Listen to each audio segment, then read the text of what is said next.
Hello everyone, कैसे हैं आप सब। 11th हिस्ट्री के chapter the central Islamic land के फर्स्ट पार्ट में आप सभी का स्वागत है।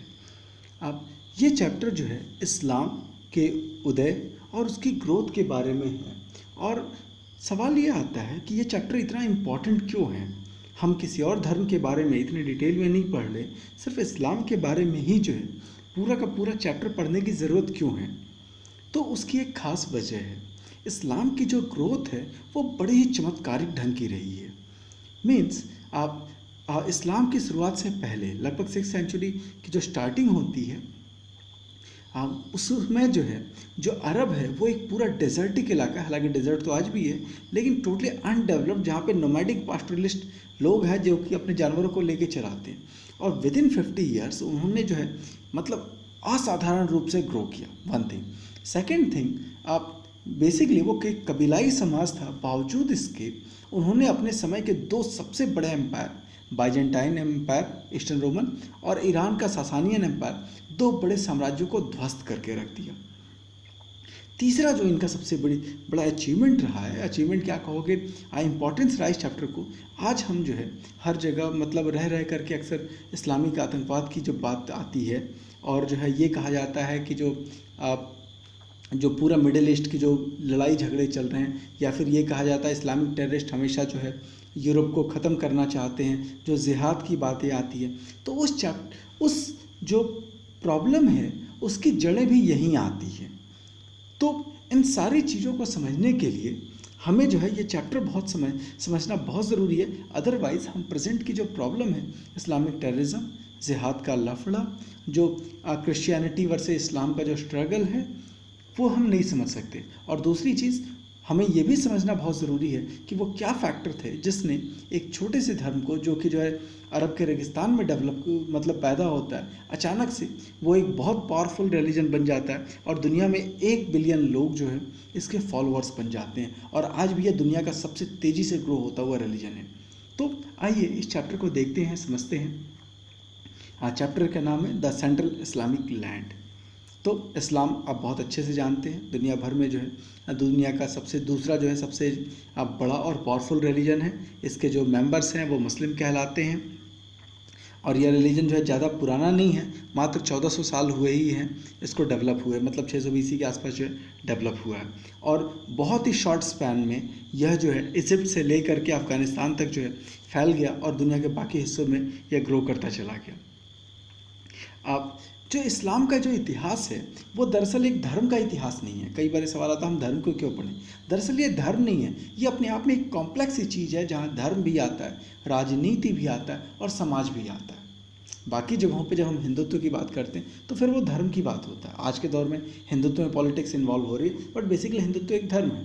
क्रिश्चियनिटी की बात करते हैं तो क्रिश्चियनिटी एक धर्म है, बट इस्लाम जो है वो अपने आप में एक कॉम्प्लेक्स सी चीज़ है कि वो ये एक धर्म का ही इतिहास नहीं है, ये अपने आप में एक राजनीतिक इतिहास है, अपने आप में एक समाज का इतिहास है। तो धीरे धीरे हम इस पर आगे बढ़ते हैं और इसको समझने की कोशिश करेंगे ये इतना इम्पोर्टेंट कैसे होता है। तो इस्लाम के बारे में हिस्ट्री कहाँ से मिलती है। अच्छी बात ये थी कि इस्लाम के बारे में एंशिएंट हिस्ट्री बहुत मिलती है। अगर हम इंडिया से कंपेयर करें तो इंडिया में जो है ऐतिहासिक चीज़ें लिखने का जो है बहुत ज़्यादा ट्रेंड था नहीं, और अगर रहा भी होगा तो जो बार बार अटैक्स हुए उसमें कई सारे नालंदा तक्षशिला को जला दिया गया, तो उसमें वो एविडेंसेस गायब हो जाते हैं। बट जो अर्ली इस्लामिक रूलर्स थे उनके मन में इतिहास को लेकर के गजब अंडरस्टैंडिंग थी, और वो चाहते थे कि आने वाली जनरेशन जाने। इंडिया में क्या था, लोग सोचते थे धार्मिक चीज़ों को जानना चाहिए, लोग तो जिंदा रहेंगे मर जाएंगे, लोग इम्पॉर्टेंट नहीं है, एस्थेटिक वैल्यूज़ इंपॉर्टेंट है। उनके यहाँ क्या था, वो प्रैक्टिकल लाइफ पे ज़्यादा फोकस कर रहे थे, इसलिए उन्होंने हिस्टोरिकल वर्क्स पर खूब सारी राइटिंग्स लिखी। क्या क्या चीज़ें, तो 600 से लेकर 1200 तक तवारीख्स मिलती हैं। तवारीख्स क्या है, तवारीख का जो है तारीख का प्लूरल फॉर्म है, जिसका मतलब होता है डेट्स। ठीक है, तो वो करते क्या थे, जो भी घटनाएं होती थी उसको सीक्वेंस वाइज जो है नोट करते थे। मीन्स एक राजा हुआ, उसने क्या क्या लड़ाइयाँ लड़ी, उसके बाद कौन हुआ, तो जो कुछ भी इंसिडेंट होता था वो सारी चीज़ों को नोट करते थे, और ऐसी बुक्स को क्या कहा गया, तवारीख। ठीक है, तो 600 से 1200 के आसपास तक तवारीख खूब सारे लिखे गए। कुछ सेमी हिस्टोरिकल जो है बुक्स थे, राइटिंग्स थी, जैसे कि बायोग्राफीज, लोगों की खूब बायोग्राफी लिखी गई, प्रॉफिट साहब की या दूसरे लोगों की जो है राजाओं के बारे में खूब सारा लिखा गया। बायोग्राफीज के लिए जो वर्ड वो यूज़ कर रहे हैं दैट इज सेरा। इसी तरह से जो प्रॉफिट ने जो कुछ किया, चूँकि एक धर्म था तो प्रॉफिट के बारे में तो लिखना ही था, तो प्रॉफिट के बारे में प्रॉफिट ने जो कुछ भी कहा, जो कुछ लिख किया, उसके बारे में जो किताबें लिखी गई दैट इज़ कॉल्ड हदीथ। अच्छा, यहाँ पर जो है दो वर्ड आते हैं, दो लैंग्वेजेज आती हैं, फ़ारसी और अरबी। फ़ारसी में ये हदीस हो जाता है और अरबी में हदीथ हो जाता है। तो इस बुक में जो भी टर्म यूज़ हो रहे हैं वो सारे के सारे अरबी हिसाब से हो रहे हैं, वो पर्शियन के हिसाब से नहीं हो रहे हैं। और इंडिया में जो है इस्लाम जो उर्दू है उसमें पर्शियन टर्म्स ज़्यादा हैं। हालांकि आज के दौर में अरबी डाला जा रहा है, जैसे पहले हम रमज़ान कहते थे, आजकल रमादान बोलते हैं। क्यों? अब अरबी इन्फ्लुएंस ज़्यादा आ रहा है, क्योंकि इंडिया से जो लोग गल्फ़ कंट्रीज़ में जाते हैं वहाँ पे काम करते हैं, तो बेसिकली सऊदी ही लोग कमाने जाते हैं, तो सऊदी में रमादान बोलते हैं, तो उसको देखा देखी यहाँ पर भी अब रमज़ान ना बोल करके रमादान बोलना शुरू कर दिया। तो वैसे ही हदीस है, उसी को ये लोग हदीथ कह रहे हैं, तो कन्फ्यूज़ नहीं होना।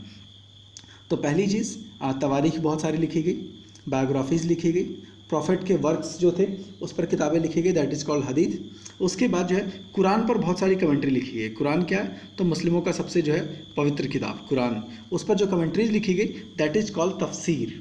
ठीक है, कहते हैं ना कि वह तफसीर से बताओ, विस्तार से बताओ। तो कुरान पर जो बुक्स लिखी गई दैट इज, उसको एक्सप्लेनेशन जो किया गया दैट इज़ तफसीर। इसके बाद कई अलग तरह के एविडेंसेस भी थे, जैसे उन्होंने अखबार लिखे। ये आज की तरह न्यूज़पेपर प्रिंट नहीं हो रहा था। वो करते क्या थे, अलग अलग लोगों से मिलते थे और जो इंसिडेंट होते थे उसको जो है वो रिकॉर्ड करते थे। तो अखबार जो टर्म है उसी ज़माने से चला आ रहा है। एक और चीज़ थी, वो आप इतिहास को लेकर के इतने कंसर्न थे कि कोई कुछ भी कह दे वो ऐसे ही उठा करके एंटर नहीं कर देते थे। वो करते क्या थे, वो पूरा चेन चेक करते थे कि जो बता रहा है वो वाकई उस जगह पर था कि नहीं था। अगर नहीं था तो उसको इन्फॉर्मेशन किसने दी, क्या वो आदमी वहाँ पे था? तो जब तक कोई इन्फॉर्मेशन के बारे में पूरा का पूरा कंफर्म ना हो जाए तब तक वो रिकॉर्ड को एंटर नहीं करते थे। चेन ऑफ जो ट्रांसमिशन, इन्फॉर्मेशन कहाँ से आई है, वो कितनी वैलिड है, वो कंफर्म करने के बाद ही जो है चीज़ों को वो एंटर करते थे और ये इंश्योर करते थे अगला बंदा रिलायबल है कि नहीं है। ठीक है, अगेन थोड़ा बहुत तो गड़बड़ होने की संभावना रहती है, 100% परफेक्ट कुछ भी नहीं होता, बट फिर भी काफ़ी हद तक उस ज़माने के हिसाब से ये बहुत बड़ा अचीवमेंट था, खासकर तब जबकि वो एक कबीलाई समाज है। लोग जो है मतलब रेगिस्तान में जानवरों को लेकर भटक रहे हैं और उनके अंदर भी जो है इतना कॉन्शसनेस था। ठीक है, एडिशनली जब भी कहीं कंट्रोवर्शियल इशू होते थे, मीन्स कुछ ऐसी घटनाएं हुई जिसके बारे में दो अलग अलग लोग अलग अलग बात कर रहे हैं, जैसे इसने उसका मर्डर किया, दूसरा कहता है नहीं साहब उसने मर्डर नहीं किया, वो अचानक से ही एक पेड़ गिरा वो मर गया। ठीक है, तो इस तरह का जब विवादित सीन होता था अपनी, जब जैसे जो हिस्टोरियन राइटिंग लिख रहा है तो उसमें जहाँ कहीं भी कंट्रोवर्शियल इश्यूज आते थे तो वो करते क्या थे, दोनों का जो है व्यू रख दिया कि एक्स ने ये कहा, वाई ने ये कहा, अब आप डिसाइड कर लो कि आपको एक्स की बात सही लगती है या वाई की बात सही लगती है। तो ये भी अपने आप में एक बड़ी बात थी कि उन्होंने एक बैलेंस अप्रोच रखने की कोशिश की। एडिशनली चीज़ों को सिस्टमैटिक एनालिटिकल ढंग से जो है अखबार लिखे गए, जो घटनाएं जो है एंटर की गई। अरबियन वर्ल्ड में जो सबसे शानदार जो है किताब कही जाती है, जो तारीख थी वो थी तबरी की। ठीक है, तबरी जो है एक बहुत बड़े हिस्टोरियन रहे हैं अरब वर्ल्ड के। 923 जो है एडी में, याद रखिए बीसी की बात नहीं है, सब एडी में अब चल रहे हैं। ठीक है, उनकी जो बुक थी वो इंग्लिश में ट्रांसलेट हुई 38 वॉल्यूम में। इसी तरह पर्सियन लोगों ने भी जो है काफ़ी सारी इन्फॉर्मेशन दी ईरान और जो है सेंट्रल एशिया के बारे में। जो क्रिश्चियन लोग हैं उन्होंने भी जो है हिस्ट्री के बारे में काफ़ी कुछ लिखा, अरबियन हिस्ट्री। अब सवाल है ये क्यों लिखे, तो बेसिकली सीरिया के आसपास जो है सीरियाक लैंग्वेज में ये लोग चूँकि वहाँ से ट्रेड करते थे अरबियन वर्ल्ड से, तो इस कारण जो है इनका उनसे कांटेक्ट में थे, तो इस कारण क्रिश्चियन लोगों ने भी अरब लोगों के बारे में कुछ इन्फॉर्मेशन दी है। इन्फॉर्मेशन ज़्यादा नहीं है बट अर्ली टाइम के लिए जब इस्लाम का जन्म हो रहा था उस टाइम के बारे में काफ़ी इंपॉर्टेंट इन्फॉर्मेशन मिलती है। एडिशनली क्योंकि इस्लाम ने एक बड़ा एम्पायर खड़ा किया तो उन्होंने जो है काफ़ी सारे लीगल टेक्स्ट लिखे, जोग्राफीज़ लिखी, ट्रैवलॉग लिखा, लिटरेचर लिखा, स्टोरीज लिखा, पोएम्स लिखा, तो वैरायटी ऑफ टॉपिक्स पे उन्होंने खूब सारी किताबें लिखी। मीन्स एक ज़माना ऐसा था जब यूरोप में जो राइटिंग्स कम हो रही थी, इस्लामिक वर्ल्ड में राइटिंग बहुत ज़्यादा थी। इस्लाम में ये कहा भी जाता था कि अगर आपको नॉलेज के लिए चीन भी जाना पड़े तो आपको जाना चाहिए। आप समझिए चीन उस ज़माने में बहुत दूर था, आज भी दूर है बट आज जो है ट्रैवलिंग के साधन बहुत अच्छे हैं तो लोग ईजिली जा सकते हैं। उस दौर में जाना मुश्किल था लेकिन फिर भी वो पढ़ाई को इतना इंपॉर्टेंस देते थे। खैर, ये तो इतना हो गया। एडिशनली डॉक्यूमेंट्री एविडेंसेस बहुत ज़्यादा हैं। कई बार जो है ऑफिशियल ऑर्डर्स, प्राइवेट कॉरेस्पॉन्डेंस, लोगों ने पर्सनल चिट्ठियाँ लिखी है, उनके भी रिकॉर्ड्स मिलते हैं। ये भी एक बड़ी चीज़ है। इसी तरह से आप जो ग्रीक और अरबी पपायरी है उससे जो है, या फिर एक गेनिजा के रिकॉर्ड्स। गेनिजा बेसिकली जो है एक ज्यूज़ का टेम्पल था, और ज्यूज़ लोग मानते थे जिस किसी में भी जो है पेपर पे भगवान का नाम लिखा है उसको नष्ट नहीं करना चाहिए। तो बहुत सारे पेपर्स जो है उस गेनिजा जो है टेम्पल्स में वहाँ मिले हैं। तो उससे भी जो है हमको उस दौर के बारे में काफ़ी कुछ इन्फॉर्मेशन हमें मिलती है। इसी तरह से कुछ इन्फॉर्मेशन हमें आर्कियोलॉजी से मिलती है। मीन्स जो डेजर्ट इलाके थे वहाँ पर जो ज़मीन की खुदाई हुई तो वहाँ पर जो है हमको कुछ कॉइन्स मिले हैं, इंस्क्रिप्शंस मिले हैं। तो ये भी हमारे लिए इतिहास को जानने के लिए काफ़ी कुछ इन्फॉर्मेशन मिलता है। तो इस तरह से जब हम इस्लामिक वर्ल्ड को समझना चाहते हैं तो हमारे पास सोर्स ऑफ इन्फॉर्मेशन बहुत ज़्यादा है। इंडिया की तरह हमें प्रॉब्लम नहीं झेलनी होती कि साहब इन्फॉर्मेशन मिलेगी तो मिलेगी कहाँ से, क्योंकि इंडिया में जो है क्या किताबें तो लिखी नहीं गई थी। बेसिकली हमको जो एंशिएंट इंडिया को समझने के लिए हमको इंस्क्रिप्शन और जो मैन्युस्क्रिप्ट इंस्क्रिप्शन पर ही जो है ज़्यादा डिपेंड होना होता है, या तो ये रिलीजियस टेक्स्ट पे। तो रिलीजियस टेक्स्ट भी रिलीजन के बारे में ज़्यादा होते हैं। खैर हमारा इंडिया का रेफरेंस नहीं है, मेन यहाँ का जस्ट समझाने के लिए बता रहा हूँ। इसके बाद जो मॉडर्न टाइम में जो इस्लाम पर स्टडी करना शुरू किया तो उसमें बेसिकली जर्मन लोगों ने पहले काम शुरू किया, जर्मन और नीदरलैंड। क्यों? क्योंकि ये लोग जो है वहाँ कॉलोनी बना रहे थे। तो जर्मन और नीदरलैंड लोगों ने, नीदरलैंड के जो प्रोफेसर्स थे उन्होंने पहले काम किया। बाद में जब ब्रिटिश लोग और फ्रेंच लोग जो है नॉर्थ अफ्रीका पे कब्जा करना शुरू किया तो ये लोग भी जो है इस्लाम में इंटरेस्ट लेना शुरू किया। इसके बाद क्रिश्चियन आते हैं। क्रिश्चियंस का इंटरेस्ट क्या था? तो बेसिकली जो क्रिश्चियन पुजारी लोग थे ये दिखाना चाहते थे कि हमारा धर्म इस्लाम से बेहतर है। तो बेहतर कब होगा? जब हम उनको पता होगा कि उसके अंदर क्या क्या गड़बड़ियाँ। तो नो डाउट इनका जो क्रिश्चियन जो पृष्ठ थे इनका एटीट्यूड नेगेटिव ही था, बट फिर भी इस्लाम के बारे में उन्होंने काफ़ी कुछ जो है रिटर्न वर्क उन्होंने तैयार किया। ये जो थिंकर्स थे, मतलब वो यूरोपियन थिंकर्स जिन्होंने इस्लाम के बारे में स्टडी किया, दे वर कॉल्ड ओरिएंटलिस्ट। ओरिएंटलिस्ट का मतलब जो ईस्ट के बारे में स्टडी करना चाहते हैं। अब इसमें एक वो है, ओरिएंटलिस्ट में सिर्फ अरबियन वर्ल्ड की स्टडी नहीं है, इसमें पूरा का पूरा एशियन वर्ल्ड है। अरबियन वर्ल्ड, इंडियन वर्ल्ड और चाइनीज़ वर्ल्ड, ये तीनों को के लिए जो है जो लोग स्टडी कर रहे थे दे वर कॉल्ड ओरिएंटलिस्ट। तो स्पेशली चूँकि इस्लाम उनके ज़्यादा पास था और पर्शियन वो काफ़ी समय से चूँकि बिजनेस टच में थे तो इसलिए जो है अरबिक पर्शियन पर उन्होंने काफ़ी कुछ काम किया। इसी तरह से एक थिंकर रहे हैं इग्नाज गोल्डसेहर, हंगरी के थे। इन्होंने जो है इस्लामिक कॉलेज अल अजहर में जो पढ़ाई की थी और उन्होंने जर्मन में काफ़ी कुछ जो है इस्लामिक लॉज और थियोलॉजी फ़िलासफ़ी पर काफ़ी सारी किताबें उन्होंने लिखी है, जिससे कि हमको इस्लाम के बारे में नॉलेज मिलती है। तो इस तरह से हम एक चीज़ देखते हैं, इस्लाम के बारे में हमारे पास इंफॉर्मेशन बहुत ज़्यादा है। हमारे पास आर्कियोलॉजिकल एविडेंसेस भी हैं, हिस्टोरिकल एविडेंसेस भी हैं, रिलीजियस एविडेंसेस भी हैं, अदर कम्युनिटी के भी सोर्सेज हैं। तो हमारे पास काफ़ी कुछ मिल जाता है। खैर अब हम असली चैप्टर पे आते हैं जहाँ से हमारा काम शुरू होता है, the rise of Islam in Arabia. 612 से लेकर के 32 इस्लाम की शुरुआत कौन करता है? मोहम्मद साहब ने की। ठीक है, कहाँ पर थे? तो बेसिकली अरब में थे, अरब पेनिनसुला। एरिया कैसा है? पूरा डेजर्टिक इलाका। मोहम्मद साहब ने क्या कहा कि साहब भगवान एक है अल्लाह, और सभी लोगों को उसी अल्लाह को फॉलो करना है। ठीक है। दूसरी चीज़ उन्होंने एक अपनी कम्युनिटी बनाई, दैट इज़ कॉल्ड उम्मा। कहा कि जो भी लोग मुस्लिम हैं वो सारे लोग इस उम्मा के मेंबर होंगे और यही जो है पूरे सिस्टम को रन करेगा। उन्होंने कहा कि जो है आप बेसिकली वो एक अरब थे, उनकी लैंग्वेज अरब कॉन्टिनेंट में पैदा हुए, तो एज ए कल्चर और एज ए कल्चर जो है और उनकी लैंग्वेज अरब थी, और जो है बेसिकली वो बिजनेसमैन थे। तो बाय प्रोफेशन वो एक बिजनेसमैन थे, हालांकि बाद में उन्होंने एक पूरे राजा की तरह बिहेव किया। खैर थोड़ा सा जो है अब बैकग्राउंड में चलते हैं, अरब की क्या कंडीशन है। उस दौर का जो अरब है वो बेसिकली कई कबीलों में बटा हुआ है। थोड़ा सा अरब को जो है एक बार फिर से मैप पे देखने की कोशिश करते हैं कि अरब जो है कहाँ पर है। तो बेसिकली ये जो हिस्सा आप देख रहे हो ये अरेबिया का जो है पेनिनसुला है। अब जस्ट यहाँ पर आप इंडिया देख रहे हैं, इंडिया से जो है थोड़ी सी दूरी पर इंडिया से ईरान, और ये जो है पूरा का पूरा अरेबियन प्रायद्वीप। और ये जो ग्रीन जोन में आपको दिख रहा है, मैं इसको थोड़ा सा बड़ा कर दे रहा हूँ। ये जो ग्रीन जोन में आपको जो दिख रहा है ये वो इलाका था जो कि मोहम्मद साहब के टाइम तक जो है उनके कंट्रोल में आया था। ठीक है, ये मक्का और मदीना आपको अगर मैप में आता है तो आप गड़बड़ मत कीजिएगा, रेड सी साइड से लगाना है, इंडिया साइड से बिल्कुल भी नहीं लगाना है। ये अरब कॉन्टिनेंट, अरब जो है पेनिनसुला, और यहाँ पर मक्का और मदीना, दो फेमस शहर हैं, बहुत इंपॉर्टेंट। ठीक है, वापस आते हैं अपने टॉपिक पे। तो जो अरब के लोग हैं बेसिकली, चूँकि डेजर्ट इलाका है और यहाँ के लोग जो हैं कबीलाई समाज में, याद रखिए कोई डेवलप्ड सिविलाइजेशन नहीं थी, वो सब के सब ट्राइब्स थे और जो है अलग अलग कबीलों में रहते थे। हर कबीले के पास अपना एक मुखिया होता था जो कि, और पूरा का पूरा कबीला फैमिली से जुड़ा होता है, एक ही फैमिली की डेवलपमेंट थे। कबीले का लीडर कौन बनेगा, तो जनरली जो कबीले में जो सबसे बहादुर आदमी होता था, या बहुत समझदार आदमी होता था, या कोई रिच आदमी हुआ जिसने खूब सारा डोनेट किया, लोगों को खूब सारा गिफ्ट बेचे दिए, उसी बेस पे उसको जो है कम्युनिटी का हेड बना दिया जाता था, जो कबीले का हेड बना दिया जाता था।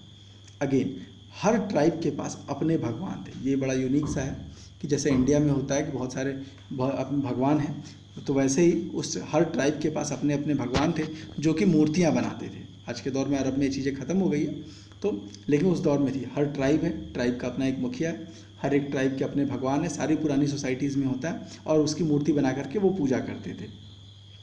अब जो भी ट्राइब्स थे बेसिकली वो बेदुइन्स, नोमैडिक्स थे, एक जगह से दूसरी जगह मूव करते थे, क्योंकि ग्रीनरी है नहीं, बहुत सिलेक्टेड जगहों पे ही ग्रीनरी है, तो इसके कारण वो एक जगह से दूसरी जगह जाते थे ताकि उनको कुछ खाना मिल जाए और जो है उनके ऊँटों के लिए चारा मिल जाए, चूँकि रेगिस्तान में आपको पता सिर्फ कैमल ही होते हैं, तो उनको चारा मिल जाए।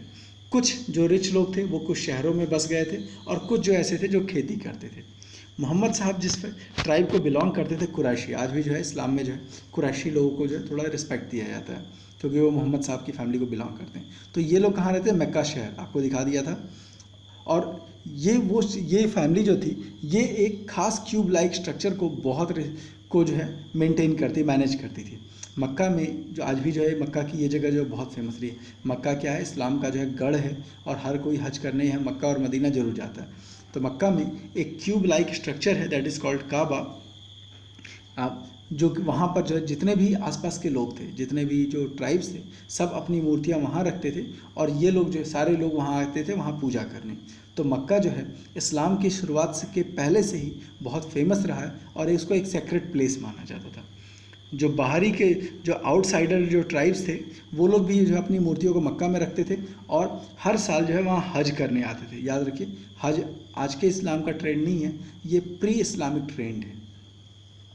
ठीक है, तो वो हर साल जो है मक्का में आते थे और यहाँ पूजा करते थे। मक्का की एक और ख़ास बात थी, तो ये एक क्रॉस रोड पर था, जो कि यमन से सीरिया का जो रोड जाता है उसके क्रॉस रोड पे था। तो इस कारण जो बिजनेसमैन लोग हैं वो लोग भी इस शहर से होकर के गुजरते थे, जिससे कि इनको काफ़ी कुछ जो है इनकम भी होती है इस शहर को। तो मक्का शहर को दो सोर्स हैं इनकम के। पहली चीज़ रिलीजियस इंपॉर्टेंस है, क्योंकि काबा वहाँ पे, जिसके कारण लोग यहाँ टूर करने आते हैं और इससे उनको दान मिलता है। एडिशनली जो दूसरा है, एक ट्रेड रूट है, जिसके कारण इनको पैसा मिलता है। अब धार्मिक जगह होने के कारण यहाँ पर जो है जो वायलेंस था वो एकदम से बैन था। इसको हरम बोलते थे, पवित्र जगह, जहाँ पर जो है वायलेंस टोटली बैन था, और यह शहर सबको प्रोटेक्शन देता था। और इसलिए हर जगह सारे जो अरेबियन वर्ल्ड के लोग थे, वो जिन लोगों को जब कभी भी डिस्कशन करना होता था या आपस में जो है कुछ प्लानिंग करनी होती थी, तो वो इसी मक्का शहर में आते थे, क्योंकि पहले से एक कॉमन बिलीफ था कि यहाँ आकर के हमको लड़ाई झगड़ा नहीं करना, शांति से सारी चीज़ें करनी है। ठीक है, और सारे लोग मिलजुल करके रह रहे थे। अब जो मक्का के लोग, इस अरबियन वर्ल्ड के लोग हैं, वो पॉलीथीस्टिक हैं, अलग अलग भगवान को मानने वाले हैं, बट फिर भी वो एक जो है सिंगल गॉड की कॉन्सेप्ट को जानते थे। क्यों?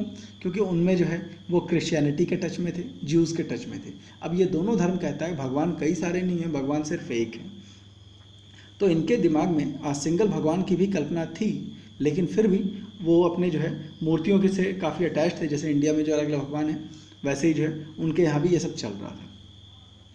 अब ये हो गया बैकग्राउंड, ट्राइबल सोसाइटी है, बहुत सारे जो है उनके लोग हैं जो कि अलग अलग भगवान को फॉलो करते हैं।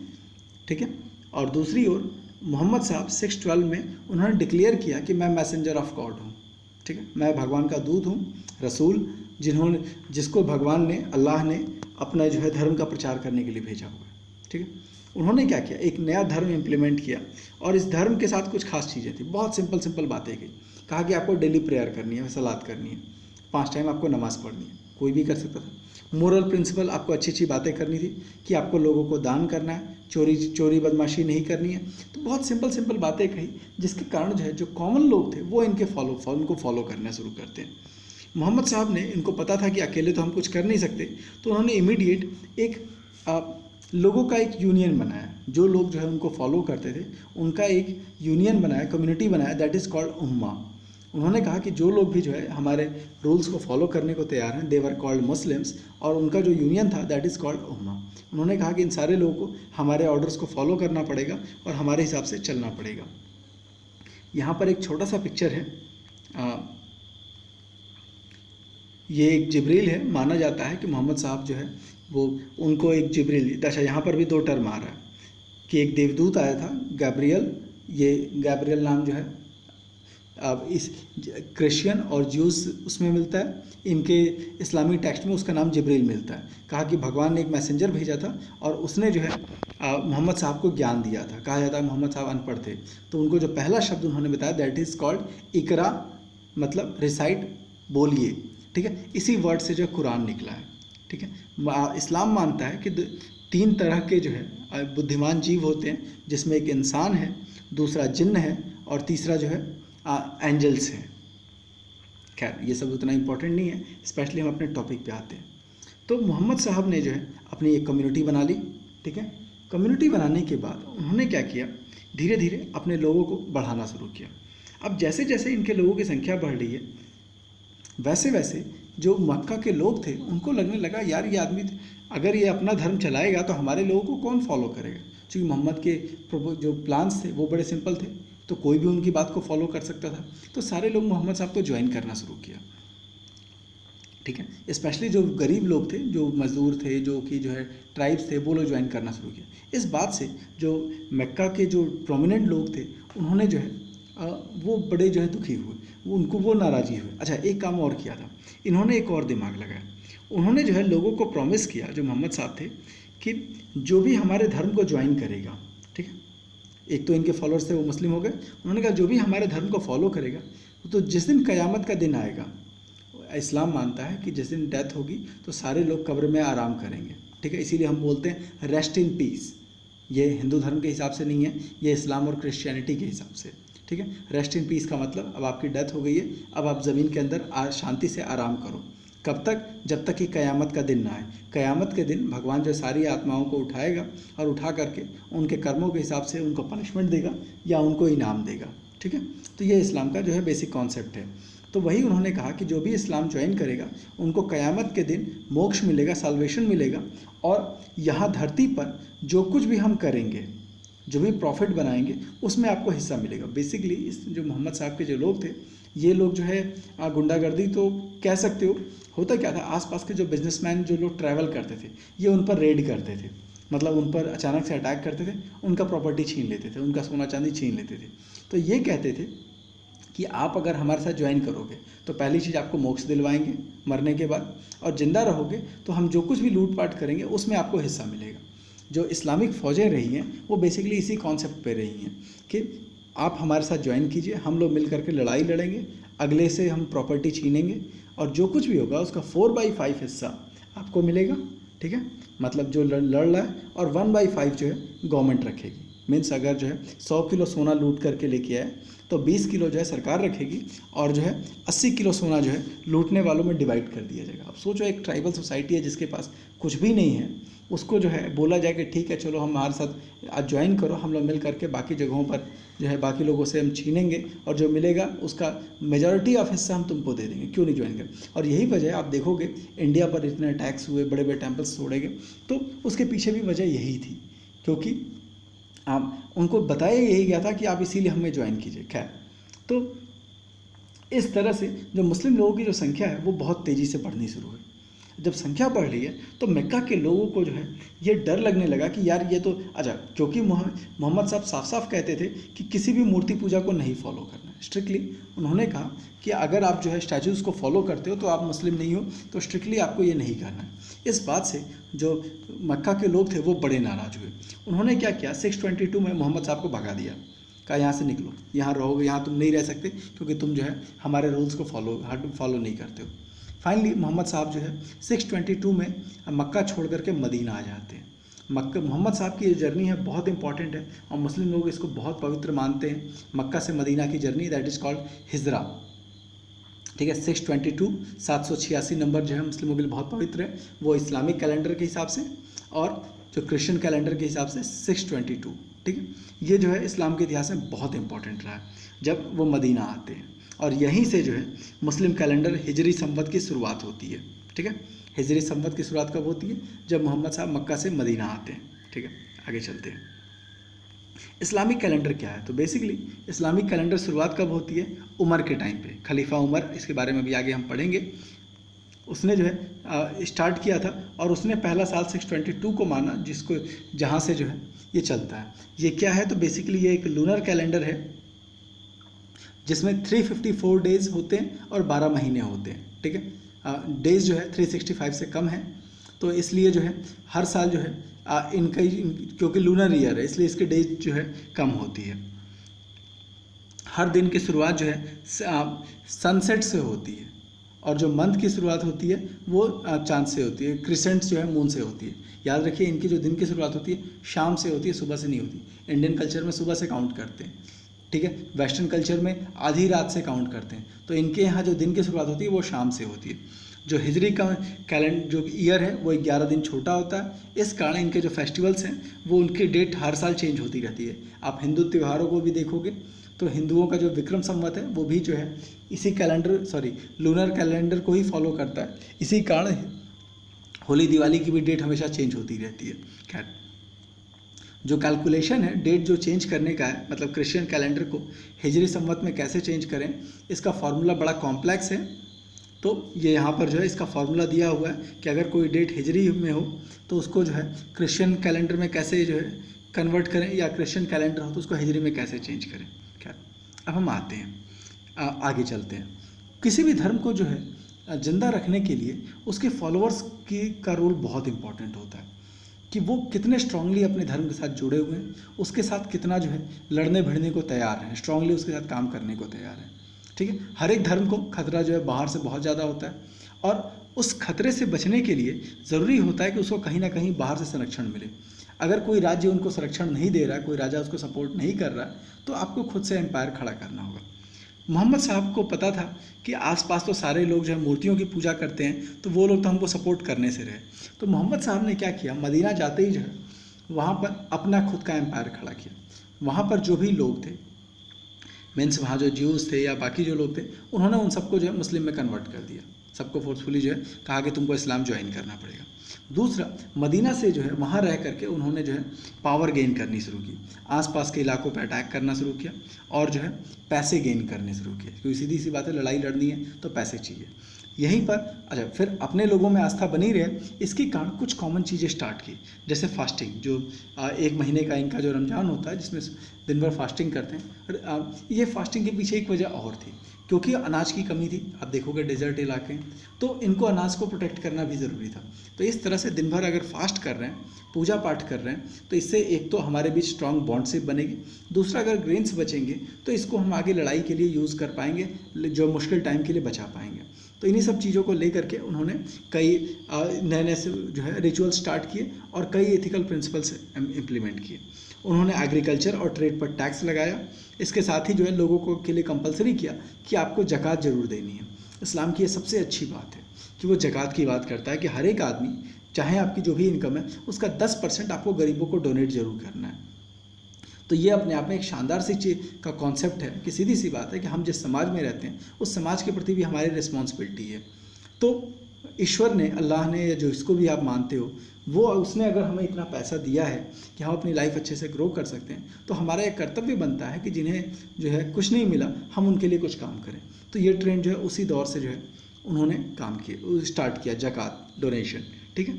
लेकिन इतने से काम चलने वाला नहीं था। जैसा कि बताया था कि जो इस्लामिक वर्ल्ड जो पूरा डेजर्ट इलाका है और वहाँ इतनी कमाई थी नहीं, तो उन्होंने क्या किया, जो भी मक्का के लिए जो बिजनेसमैन जाते थे या आसपास के ओएसिस इलाके थे, ग्रीन इलाके थे, वहाँ पर बार बार उन्होंने अटैक्स किया, रेड्स डाले। और होता क्या था, वहाँ पर जो भी बिजनेसमैन होते थे उनको लूट पाट करके उनका पैसा छीन लेते थे। तो इससे क्या हुआ, इनको काफ़ी रिचनेस मिली। यहाँ पर एक काबा का पिक्चर है, एक 15th सेंचुरी का, और यहाँ देख सकते हैं कि नीचे जो लोग हैं वो जो है इसकी वर्शिप कर रहे हैं, और ऊपर जो है कुछ जो है एंजल और दूसरे जो डिवाइन लोग हैं वो इनको जो है आशीर्वाद दे रहे हैं। खैर, तो इस तरह से फाइनली जब इनके पास सफिशिएंट पैसा हो गया तो उसके बाद इन्होंने जब मक्का पे अटैक करना शुरू किया। ठीक है, पैसा हो गया, पावर हो गया, जब लग गया कि अब हम इस लायक हो गए, मक्का पे अटैक करना शुरू किया और फाइनली मक्का को पूरी तरह से अपने कब्जे में ले लिया। जैसे ही मक्का इनके कब्जे में आ गया तो सारी चीज़ें इनके हाथ में आ गई। उन्होंने इमीडिएट जो है अब कुछ बड़े काम किए। पहली चीज़, जो काबा से जितनी मूर्तियाँ थी सबको उठा के फेंकवा दिया, कहा कि नहीं चाहिए, यहाँ पर सिर्फ और सिर्फ अल्लाह की इबादत होगी और दूसरा कोई नहीं चाहिए। दूसरी चीज़, जब मक्का और मदीना दोनों इनके कब्जे में था तो पूरा अरबियन वर्ल्ड जो है एक तरह से इनके प्रभाव में आ गया, क्योंकि सारा ट्रेड यहाँ से होना है, सोर्स ऑफ इनकम बढ़ गई। इसके बाद से जो है बाकी, क्योंकि अच्छा मक्का की रिस्पेक्ट भी ज़्यादा थी तो बाकी लोग भी जो है इनके फेवर में बढ़ते चले गए। और अगेन इनका तो बिजनेस डील था ही कि सीधी सी बात, आप हमारे साथ आइए, लड़िए, 4/5 हिस्सा आपको मिलेगा, 1/5 हिस्सा हम रखेंगे। तो इस तरह से अचानक से जो बेदुइन्स ट्राइब्स थे, जो ट्राइबल लोग थे, वो बहुत तेज़ी से इनकी संख्या में ज्वाइन करने लगे और धीरे धीरे जो है अरबियन वर्ल्ड में मोहम्मद साहब एक बहुत पावरफुल नाम हो गया। अब उन्होंने अपने एडमिनिस्ट्रेशन को 2 पार्ट में डिवाइड कर दिया। मक्का को उन्होंने एडमिनिस्ट्रेटिव कैपिटल बना दिया, ठीक है, इस्लामिक का, मदीना जो है एडमिनिस्ट्रेटिव कैपिटल हो गई और मक्का जो है वो रिलीजियस सेंटर हो गया, कि मतलब धर्म के मामले में मक्का हेड ऑफिस हो गया और एडमिनिस्ट्रेशन के मामले में मदीना हेड ऑफिस हो गया। काबा के बारे में बता ही दिया कि वहाँ से सारी मूर्तियों को उठा के फेंक दिया और जो है कह दिया कि यहाँ से फिर सिर्फ और सिर्फ जो है इस्लाम और अल्लाह की ही जो है इबादत होगी, दूसरा कुछ नहीं होगा। ठीक है, the caliphate expansion and civil war, इसको हम नेक्स्ट पार्ट में पढ़ेंगे। आज का वीडियो यहीं समाप्त होता है। अगर आपका कुछ कन्फ्यूज़न होगा तो कमेंट बॉक्स में ज़रूर लिखिएगा और वीडियो पसंद आया हो तो लाइक, सब्सक्राइब और शेयर ज़रूर कीजिएगा। धन्यवाद, आपका दिन शुभ हो।